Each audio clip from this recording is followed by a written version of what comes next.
إن الحمد لله نحمده ونستعينه ونستغفره ونؤمن به ونتوكل عليه ونعوذ بالله من شرور أنفسنا ومن سيئات أعمالنا من يهده الله فلا مضل له ومن يضلل فلا هادي له فأشهد أن لا إله إلا الله وحده لا شريك له وأشهد أن محمدا عبده ورسوله يا أيها الذين آمنوا اتقوا الله حق تقاته ولا تموتن إلا وأنتم مسلمون يا أيها الناس اتقوا ربكم الذي خلقكم من نفس واحدة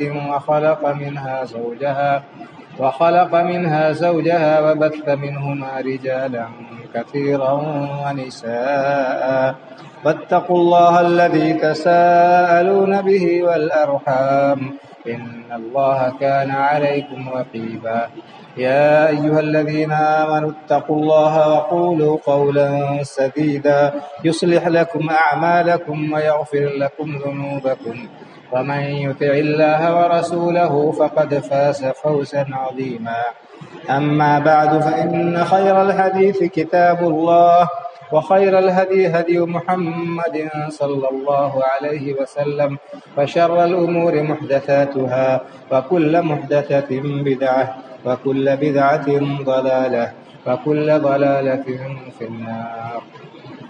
أعوذ بالله من الشيطان الرجيم.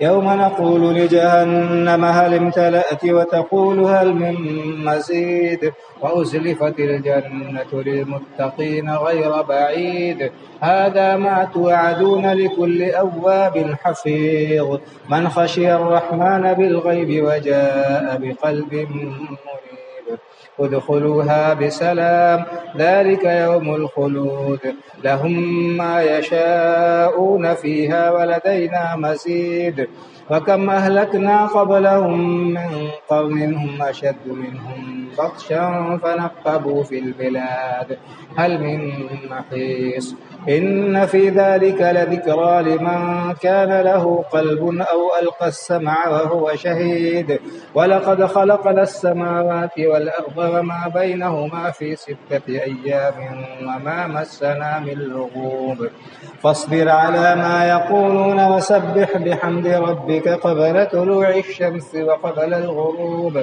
ومن الليل فسبحه وأدبار السجود واستمع يوم ينادي المناد من مكان قريب يوم يسمعون الصيحة بالحق ذلك يوم الخروج إنا نحن نحيي ونميت وإلينا المصير يوم تشقق الأرض عنهم سراعا ذلك حشر علينا يسير نحن أعلم بما يقولون وما أنت عليهم بجبار فذكر بالقرآن من يخاف وعيد. وقال النبي صلى الله عليه وسلم لا عدوى ولا طيرة ولا هامة ولا صفر ولا نوء ولا غول أو كما قال صلى الله عليه وسلم رب اشرح لي صدري ويسر لي أمري واحلل عقدة من لساني يفقه قولي سبحانك لا علم لنا إلا ما علمتنا إنك أنت العليم الحكيم. اللہ وحدہ لا شریک کی بے پایا حمد و ثنا اور رسول اکرم صلی اللہ علیہ وسلم پر بے شمار صلاۃ و سلام کی بات. اسلام کا یہ طرح امتیاز ہے کہ اس نے ایک صاف اور شفاف عقیدہ پیش کیا ہے. عقیدہ توحید اللہ رب العالمین کا جو حق ہے وہ کسی اور کو ہرگز نہیں دیا جا سکتا اور اسی عقیدہ توحید پر دین کی بنیاد ہے. ایک انسان سے سب سے پہلا جو تقاضا ہے جو سب سے پہلا مطالبہ ہے وہ یہی ہے کہ وہ توحید کا اقرار کرے صدق دل سے توحید کا اپنا اقرار کرے اور اسی توحید پر جیے اور اسی توحید پر مرے. توحید کا مطلب کیا ہے؟ یعنی اکیلے اللہ رب العالمین کو پوری کائنات کا خالق و مالک، پروردگار اور پالنہار ماننا، یہ عقیدہ رکھنا کہ اس کائنات کا کوئی پتا بھی اللہ رب العالمین کی مرضی اور اس کی اجازت کے بغیر نہیں ہل سکتا۔ اللہ رب العالمین جو چاہتا ہے وہی ہوتا ہے، اور اللہ جو نہیں چاہتا وہ نہیں ہو سکتا۔ سب کو پیدا کرنے والا اللہ رب العالمین ہی ہے، سب کا روزی رساں وہی ہے، سب کی مشکلات دور کرنے والا وہی ہے، اور وہی اکیلا عبادت کے لائق ہے۔ خالق، مالک اور رازق اسی کو سمجھنا، اور پوری کائنات کا مدبر اور انتظام چلانے والا وہی، اور صرف اسی کی عبادت کرنا، صرف اور صرف اسی کی عبادت کرنا، اس کے علاوہ کسی کی عبادت اور بندگی نہ کرنا۔ اس توحید کو پورے قرآن میں اللہ رب العالمین نے بیان فرمایا ہے جگہ جگہ۔ اللہ کے رسول صلی اللہ علیہ وسلم نے بھی اسی توحید کے لیے اپنی پوری توانائیاں صرف کی۔ پورا مکی دور اسی توحید کے اعلان میں، اسی کی تبلیغ میں گزرا، اور اس کے بعد مدنی دور میں بھی اللہ کے رسول صلی اللہ علیہ وسلم نے توحید کے سلسلے میں پوری تگودو کیا، اور اسی توحید کی وجہ سے آپ نے دوستی اور دشمنی کی، اور یہاں تک کہ اپنوں سے آپ کو جنگ اور لڑائی کی زحمت بھی اٹھانی پڑی۔ اللہ کے رسول صلی اللہ علیہ وسلم نے اس توحید کو بالکل واضح اور دو ٹوک انداز میں بیان کر دیا ہے، دو ٹوک الفاظ میں بیان کر دیا، اور ان تمام چیزوں کی آپ نے نفی کر دی ہے، تردید کر دی ہے جو اس توحید کے منافی، جو اس توحید کے برعکس ہے، جو توحید کے مخالف ہیں، جن کی وجہ سے انسان کی توحید میں خلل آ سکتا ہے، اس کا عقیدہ خراب ہو سکتا ہے، اور انسان اس کے نتیجے میں تباہی اور بربادی کے گڑھے میں گر سکتا ہے، جہنم میں داخل ہو سکتا ہے۔ یہ سفر کا مہینہ چل رہا ہے، اس مہینے کے تعلق سے مسلمانوں کے اندر بعض لوگوں کے ہاں بڑی غلط فہمیاں پائی جاتی ہیں۔ اس مہینے کو بہت سے لوگ منحوس سمجھتے ہیں، اور اس میں شادی بیاہ اور دیگر تقریبات سے پرہیز کرتے ہیں۔ میں نے آپ کے سامنے ایک حدیث پاک پڑھی ہے، اس میں اللہ کے رسول صلی اللہ علیہ وسلم نے مختلف قسم کی گمراہیوں کا تذکرہ کر کے ان کی نفی کی ہے، ان کی تردید کی۔ انہی میں سے سفر کے تعلق سے بھی آپ کا فرمان۔ آج بہت ساری غلط فہمیاں ہمارے اندر پائی جاتی ہیں، ہم ان کو اہمیت نہیں دیتے ہیں، یا ان کی خطرناکی کا ہمیں اندازہ اور احساس نہیں ہے۔ لیکن اللہ کے رسول صلی اللہ علیہ وسلم نے جہاں کہیں عقیدے کا معاملہ آیا، فوراً آپ نے متنبہ کیا لوگوں کو، اور اپنی امت کو اس سے آگاہ کیا، اس سے خبردار کیا، اس کی خطرناکی کو بیان فرمایا۔ میں نے جو حدیث پاک پڑھی ہے اس میں اللہ کے رسول صلی اللہ علیہ وسلم نے فرمایا، لا عدوى ولا طیرہ ولا حامۃ ولا سفر ولا نوء ولا غول۔ آپ نے سب سے پہلے بیان فرمایا کہ چھوت چھات کوئی چیز نہیں، لا عدوى، چھوت چھات کی کوئی حقیقت اسلام میں نہیں، ولا طیرۃ نہ بدفعلی، یہ اللہ کے رسول صلی اللہ علیہ وسلم کا فرمان ہے۔ ابھی لوگوں کے ذہنوں میں یہ اشکال ہو سکتا ہے کہ موجودہ جو بیماری چل رہی ہے کورونا، اس کو لوگوں نے چھوت چھات کی بیماری قرار دیا، ایک دوسرے کو یہ بیماری لگتی ہے، پھیلتی ہے بڑی تیزی سے، لیکن اسلام میں اس کو نہیں تسلیم کیا گیا۔ جب اللہ کے رسول صلی اللہ علیہ وسلم نے یہ بات بیان فرمائی کہ لا عدوى ولا طیرہ، چھوت چھات کوئی چیز نہیں ہے، تو ایک دیہاتی موجود تھے، ایک صحابی، انہوں نے کہا ہے اللہ کے رسول صلی اللہ علیہ وسلم، ہم تو دیکھتے ہیں کہ چھوت چھات لگتی ہے بیماری، کیسے؟ کہا کہ ایک اونٹ جس کو خارش کی بیماری ہوتی رہتی ہے، ایک اکیلا اونٹ ہوتا ہے، خارش کی بیماری اس کو ہوتی ہے، اور وہ چلا جاتا ہے اونٹوں کے ریوڑ میں جو بالکل صاف ستھرے ہوتے ہیں، جن کے اندر کوئی بیماری نہیں ہوتی ہے، لیکن اس ایک اونٹ کے جانے کی وجہ سے وہ بیماری پھیل جاتی ہے، پورے ریوڑ میں بیماری ہو جاتی ہے، تو چھوت چھات تو ہوئی۔ تو اللہ کے رسول صلی اللہ علیہ وسلم نے فرمایا کہ فمن عاد الاول یا فمن اجرب الاول، کہہ رہے ہو کہ اس کی وجہ سے اس کو بیماری لگی، تو پہلے سب سے جس کو بیماری لگی تھی وہ اس کو کہاں سے لگی؟ سب سے پہلے جس شخص کو بیماری لگی تھی، جس جانور کو بیماری لگی، اس کو کہاں سے بیماری لگی؟ کس کی چھوٹے اس کو لگی؟ کہنے کا مطلب یہ ہے کہ بیماری یہ اللہ رب العالمین کی طرف سے ہے، جس کو چاہتا ہے بیمار کرتا ہے، اور جس کو چاہتا ہے اللہ رب العالمین شفا دیتا ہے، محفوظ رکھتا ہے۔ آپ دیکھیے اگر چھوٹ چھاٹ کی بیماری ہوتی، یعنی حقیقت میں بغیر اللہ رب العالمین کی مرضی اور اس کی اجازت کے، تو کوئی شخص نہیں بچتا۔ اسپتالوں میں آپ پڑھ رہے ہیں کہ کتنے لوگ، کتنے مریض جا رہے ہیں اور کتنے اچھے ہو کر نکل رہے ہیں۔ بیمار ہونے والوں اور ہلاک ہونے والوں کی تعداد، ان کی نسبت اور ان کا تناسب اچھے ہونے والوں کے مقابلے میں کتنا زیادہ ہے، کتنا ہے آپ دیکھ لیجیے۔ اگر یہ بنفسے ہی بذاتی ہی بیماری چھوت چھات والی ہوتی، اللہ رب العالمین کی اجازت اور اس کی مرضی کے بغیر نہ لگتی، تو پھر کوئی آدمی بھی نہیں بچ سکتا تھا۔ یقیناً اللہ رب العالمین جس کے بارے میں فیصلہ کرتے ہیں اس کو بیماری لگتی ہے۔ اللہ رب العالمین کی مرضی اور اس کی قدرت، اس کو انسان کے ذہن میں ہمیشہ رہنا چاہیے کہ اللہ کی جو مرضی ہوگی، اللہ کے جو فیصلہ ہوگا وہ ہوگا، انسان کے چاہنے سے نہیں ہوگا، اور کوئی چیز بذات خود نفع اور نقصان نہیں پہنچا سکتی۔ زہر نقصان دہ ہے، انسان کھائے گا تو ہلاک ہو جائے گا، لیکن ڈاکٹروں نے اسی کو تریاق بنا دیا۔ اللہ رب العالمین کا جب حکم ہوتا ہے تو وہی زہر تریاق کا کام کر جاتا ہے، وہی زہر انسان کے لیے مفید ہو جاتا ہے۔ اسی طرح سے بیماری کا معاملہ ہے بھائی اور بزرگوں، یہ سمجھنا کہ اللہ رب العالمین کی قدرت کچھ نہیں ہے، اللہ رب العالمین کو بھول جانا، یہ سمجھنا کہ کوئی آدمی کسی سے مل گیا بیمار سے تو وہ بیمار ہو جائے گا، بیماری خود بخود متعدی ہو جاتی ہے، یہ صحیح بات نہیں۔ اللہ رب العالمین جس کو چاہتا ہے اس کو بیمار کرتا ہے، اور جس کو چاہتا ہے شفا دے دیتا ہے۔ تو لا عدوہ، آپ نے چھوت چھات کی نفی کی۔ ولا طیرہ، اسی طرح آپ نے فرمایا کہ بدفعلی بھی، بدشگونی بھی کی بھی اسلام میں کوئی گنجائش نہیں۔ بہت سارے لوگ آج بھی بدشگونی لیتے ہیں، دور جاہلیت میں بدشگونی لوگ لیتے تھے، بدفعلی لیتے تھے۔ کوئی کام کرنے کے لیے نکلتے تھے، کوئی پرندہ راستہ کاٹ دیا، بلی نے راستہ کاٹ دیا تو واپس آ جاؤ، کیوں؟ اس لیے کہ خطرہ ہے۔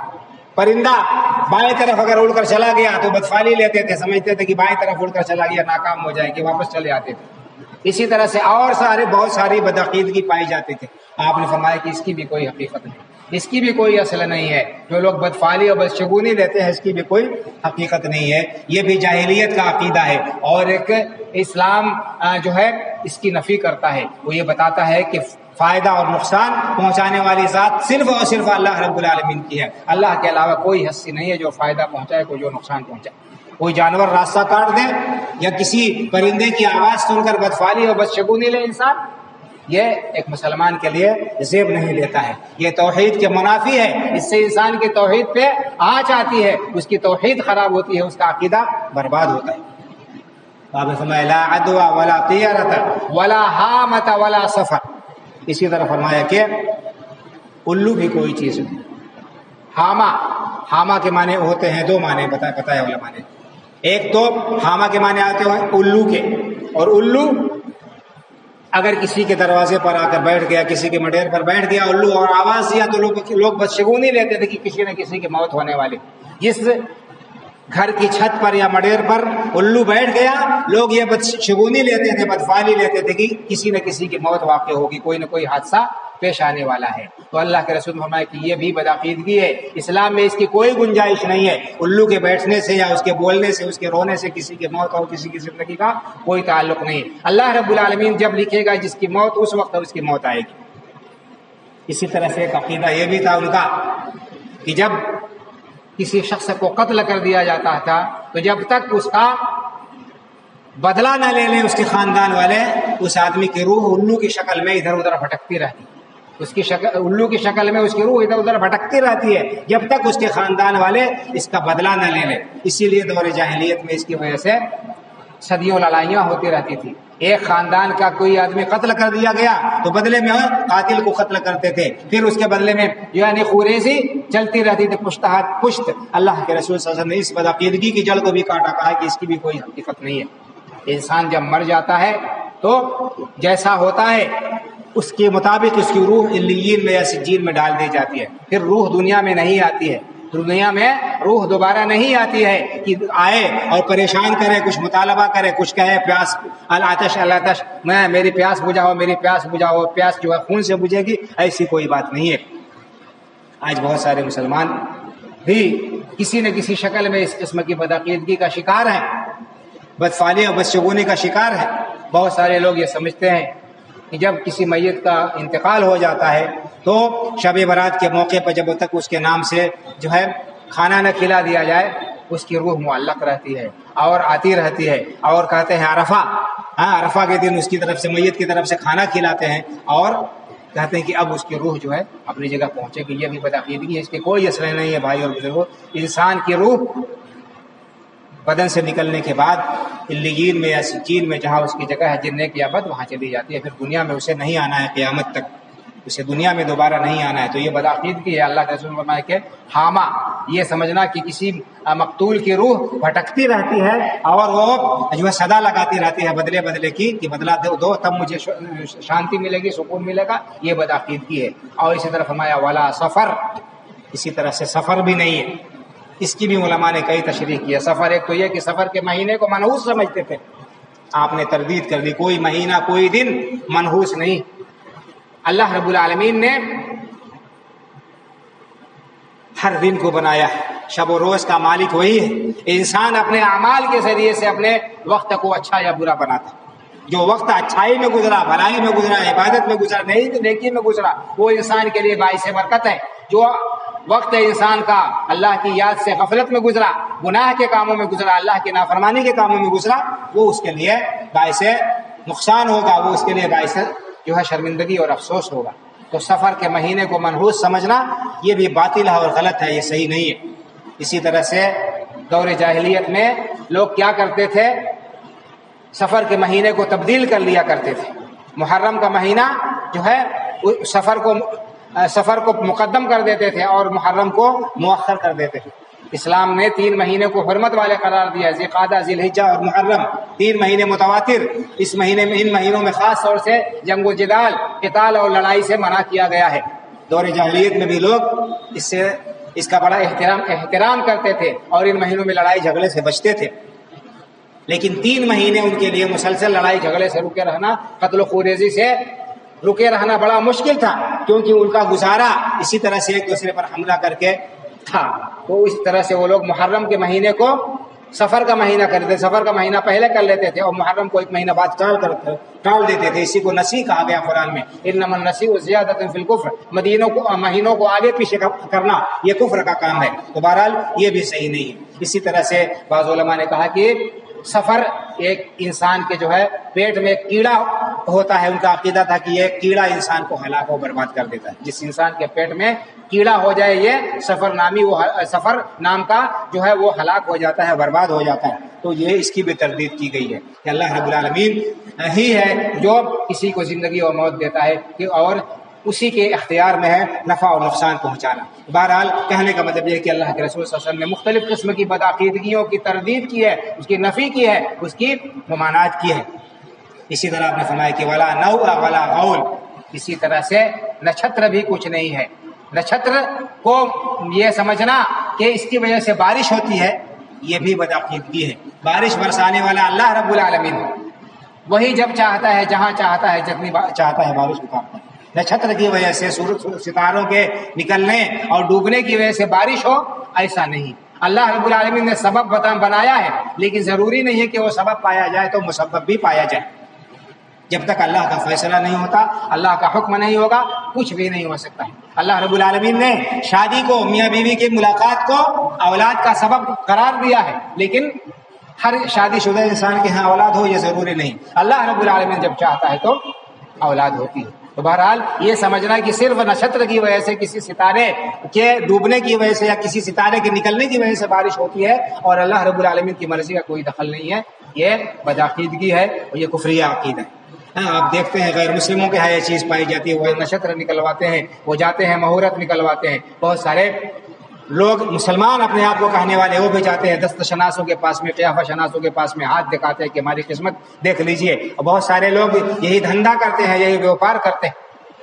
اگر ہاتھ کی لکیر دیکھ کر انسان جو کسی کی تکلیف کو دور کرنے پر قادر ہوتا، کسی کی پریشانی کو دور کرنے پر انسان قادر ہوتا، کسی کو مالدار بنا دیتا، تو خود کیوں جو ہے سڑک پر بیٹھا رہتا ہے اور گراہک کا انتظار کرتا رہتا ہے، اس کی جیب سے پیسے نکالتا ہے؟ انسان خود اپنی پریشانیوں کو دور کر سکتا ہے، لیکن نہیں۔ اور ہماری عقلوں پر بھی ایسے تالے لگ گئے ہیں، ہماری عقلوں پر ایسے پردے پڑ گئے ہیں کہ ہم بھی اس بات کو نہیں سمجھتے۔ لوگ شوق سے جاتے ہیں، اپنے ایمان اور عقیدے کا سودا کرتے ہیں، اور ان دین کے ڈاکوؤں کے سامنے جا کر اپنا پیسہ بھی گنواتے ہیں، اپنا ایمان اور عقیدہ بھی ضائع کرتے ہیں۔ یہ سب بدعقیدگی ہے۔ اللہ کے رسول صلی اللہ علیہ وسلم نے صاف صاف اس سے منع فرما دیا کہ ولا نو، یہ عقیدہ رکھنا کہ فلاں ستارے کے نکلنے کی وجہ سے، فلاں ستارے کے ڈوبنے کی وجہ سے بارش ہوتی ہے، اللہ رب العالمین کی اس میں کوئی حکمت اور اس کی مرضی نہیں ہوتی ہے، یہ بدعقیدگی ہے، یہ اسلام کے خلاف عقیدہ ہے۔ اسی طرح آپ نے فرمایا ولا غول، پرانے زمانے میں کہتے تھے لوگ کہ بونڈر اڑتا تھا، تیز ہوا چلتی تھی، تو کہتے تھے کہ اس کے اندر کیا ہے، بھوت پریت ہوتے ہیں جو صحراؤں میں، بیابانوں میں لوگوں کو کا راستہ بھٹکا دیتے ہیں، لوگوں کو جو ہے بہکا دیتے ہیں۔ آپ نے فرمایا اس کی بھی کوئی حقیقت نہیں ہے، جن ہیں، شیطان ہیں، لیکن یہ سمجھنا کہ صحرا میں اس قسم کے جو ہے بھوت پریت ہوتے ہیں جو لوگوں کو جو ہے ان کا راستہ بھلا دیتے ہیں، بہکا دیتے ہیں، ان کو بھٹکا دیتے ہیں، یہ بھی صحیح نہیں ہے۔ تو یہ حدیث پاک ہے بھائی اور بزرگوں، اس میں اللہ کے رسول صلی اللہ علیہ وسلم نے مختلف قسم کی بدعقیدگیوں کی تردید کی ہے، ایک ایک لفظ میں آپ نے بتا دیا ہے۔ اس سے ہمیں اندازہ لگتا ہوگا کہ اسلام نے ہمیں کس طرح سے صاف اور شفاف عقیدہ دیا ہے۔ کوئی ایسا عقیدہ رکھنا، کوئی ایسا خیال رکھنا جو عقیدہ توحید کے منافی ہو، یہ اسلام میں اس کی قطعاً اجازت نہیں ہے۔ ہم اگر اسی طرح سے صاف شفاف عقیدہ رکھیں گے، اللہ رب العالمین کی رحمتیں نازل ہوں گی، اللہ رب العالمین کی برکتیں نازل ہوں گی، دل کو سکون اور اطمینان حاصل ہوگا، انسان کی عزت، اس کی آبرو، اس کی دولت، سب کچھ محفوظ رہے گی۔ سب سے بڑی بات یہ کہ اس کا ایمان اور عقیدہ محفوظ رہے گا۔ ضرورت اس بات کی ہے کہ ہم ان چیزوں کو سمجھیں، اور اسلام نے جو صحیح عقیدہ دیا ہے، اللہ کے رسول صلی اللہ علیہ وسلم نے جو صحیح تعلیم دی ہے، اس کو مد نظر رکھیں اور ہم وہی عقیدہ رکھیں جو کہ کتاب و سنت سے ثابت ہے۔ اللہ رب العالمین سے دعا ہے کہ اللہ تعالی ہمیں دین کی صحیح سمجھ عطا فرمائے، اور ہر قسم کی خرافات سے، بدعقیدگی سے، بدعات سے، خرافات سے، شرکیات سے ہمیں اپنی پناہ میں رکھے، جب تک زندہ رکھے، اسلام پر زندہ رکھے، جب ہمارا خاتمہ ہو ایمان پر ہمارا خاتمہ ہو۔ آمین۔ اقول قولی ھذا واستغفر اللہ لی ولکم ولسائر المسلمین فاستغفروه من كل ذنب انه هو الغفور الرحیم۔